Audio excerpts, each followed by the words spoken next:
ITI Malhotra YouTube channel में आप सबका स्वागत है। आज फिर हम फीटा टेट थ्योरी से MCQ लेकर आए हैं, जो कि CBT एग्जाम जो ITI का ऑनलाइन एग्जाम होता है उसमें सेम हो बहु क्वेश्चन यहीं से आएगा। तब लोग देखना ना भूलें और अधिक से अधिक अपने दोस्तों मित्रों के साथ शेयर करें। और PDF के लिए टेलीग्राम अवश्य ज्वाइन कर ले ITI मल्होत्रा। और रात्रि रोज 8 बजे वीडियो अपलोड कर दीजिएगा आप लोगों को, तब लोग देखना ना भूलें। तो हम चलते हैं क्वेश्चन की तरफ।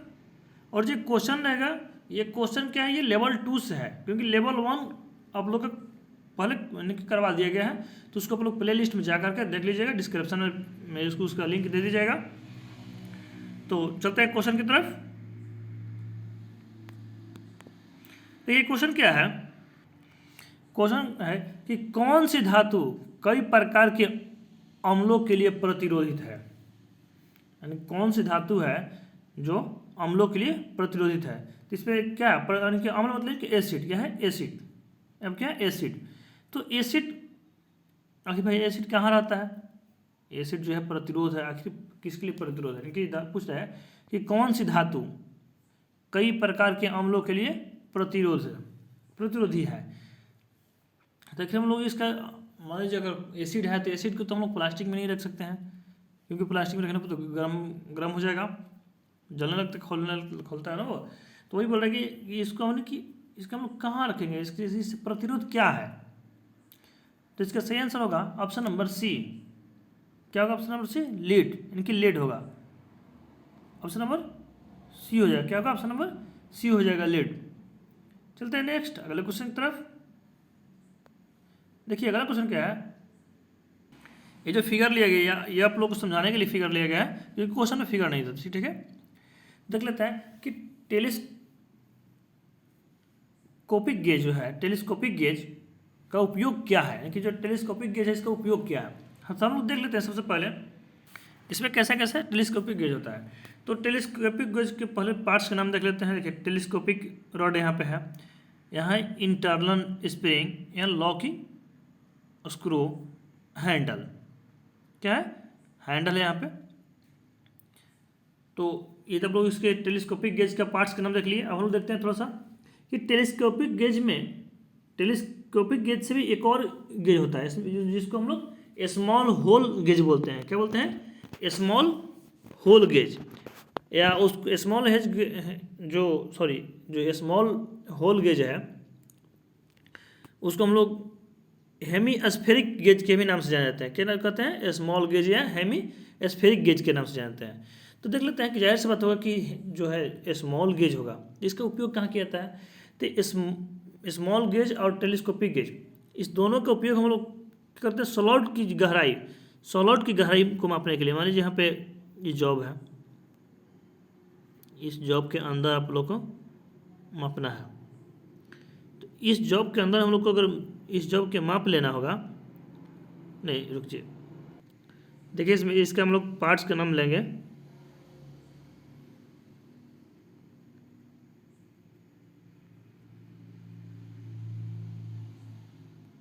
जैसे यहाँ पे इस पार्ट्स का अगर दिखाना होगा तो इसके पार्ट्स का अगर मान लीजिए इसकी गहराई को मापना है, अब इसके अंदर जो है इस गहराई को माप लेना है। तो हम लोग कैसे माप लेंगे, तो ये जो टेलीस्कोपिक गेज की जो रॉड है ना, तो इस दोनों रॉड को हम लोग दबाएंगे। क्या करेंगे, इसको दोनों तरफ से इनको छोटा कर देंगे, छोटा करके इस होल में डालेंगे और यहाँ पर ऑटोमेटिक यहाँ पे क्या होगा, वो दाब ले लेंगे कि इसके जो है स्लॉट की माप ले लेगा, कितना माप का है।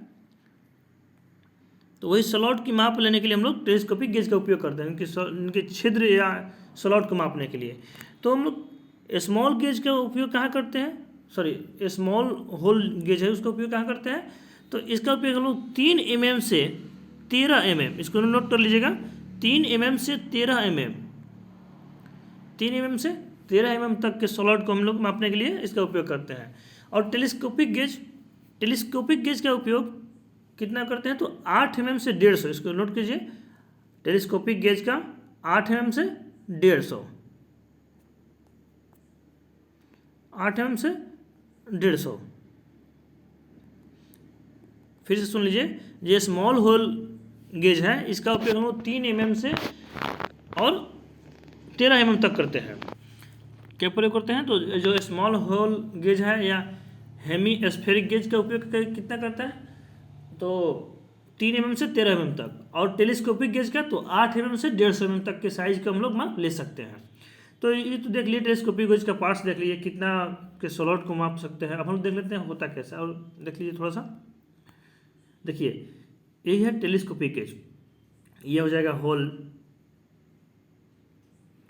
ये वाला क्या है स्मॉल होल हो जाएगा, स्मॉल होल गेज हो जाएगा। ये है टेलीस्कोपिक गेज। देखिए इनके अलग अलग साइज में इसका आकार दिया गया है। समझ गए आप लोग?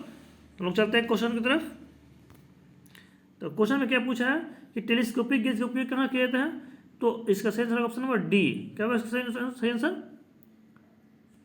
ऑप्शन नंबर डी हो जाएगा, छेद और स्लॉट के आकार को मापन। तो इसका सही आंसर क्या होगा? छेद और स्लॉट के आकार को मापने के लिए। तो ये हो गया। अब हम चलते हैं नेक्स्ट अगले क्वेश्चन की तरफ। देखिए अगला क्वेश्चन क्या है कि सतह के पास टूटे हुए डस्ट जो है स्टड को निकालने के लिए कौन सी विधि उपयोग की जाती है। तो देखिए इसमें क्या पूछ रहा है कि जो टूटे हुए छोटे छोटे कण होता है, डस्ट होता है, उसको कैसे निकालेंगे। देखिए यहाँ पे मान लीजिए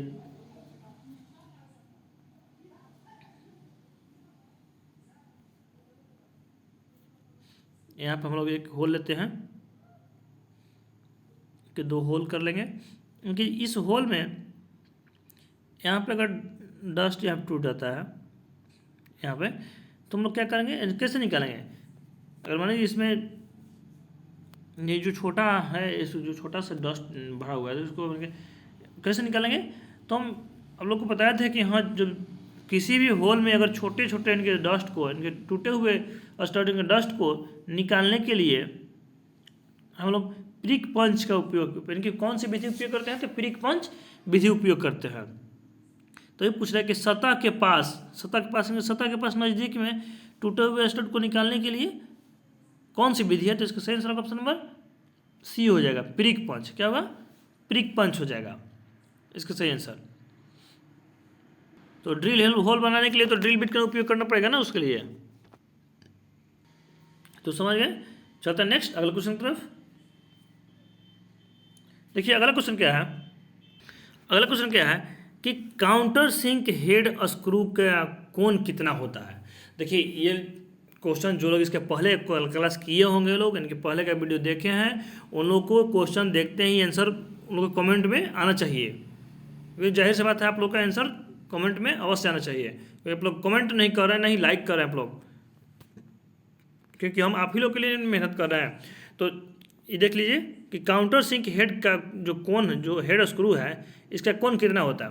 तो इसे पहले बता दें, लेकिन फिर से सुन लीजिए, इसको नोट करते चलिए कॉपी में कि काउंटर सिंकिंग हेड का उपयोग, काउंटर सिंकिंग हेड स्क्रू का एंगल कितना होता है, तो 75 डिग्री। और सेल्फ थ्रेड काटने वाले स्क्रू का कितना होता है, तो 80 डिग्री। और काउंटर सिंक हेड स्क्रू जो है उसका एंगल कितना होता है, तो 90 डिग्री। और होल को चैम्फर करने के लिए कितना कोण होता है, तो 120 डिग्री। तो हम लोग से क्या क्वेश्चन पूछा है कि काउंटर सिंक हेड स्क्रू का कोण कितना होता है। तो इसका सही आंसर क्या होगा, तो सही आंसर ऑप्शन नंबर बी हो जाएगा। क्या होगा? ऑप्शन नंबर बी, यानी कि 90 डिग्री। अभी बोला है ना कि काउंटर सिंक जो हेड है, इस स्क्रू का एंगल कितना होता है, तो 90 डिग्री होता है। समझ में आएगा। फिर चलता है नेक्स्ट अगला क्वेश्चन की तरफ।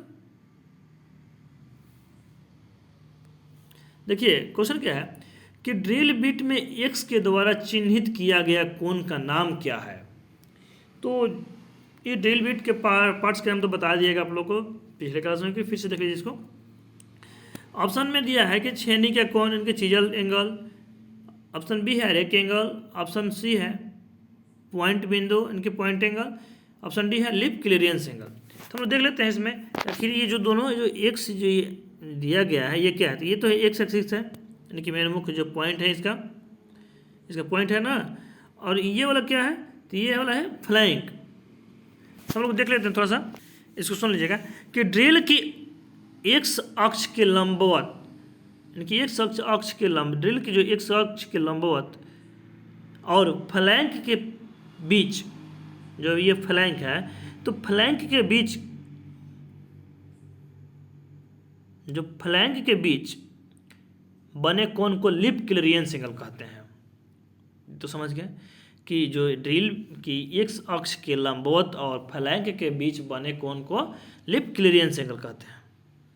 तो फिर से देख लीजिए थोड़ा सा इधर, देखिए यहाँ पे यह है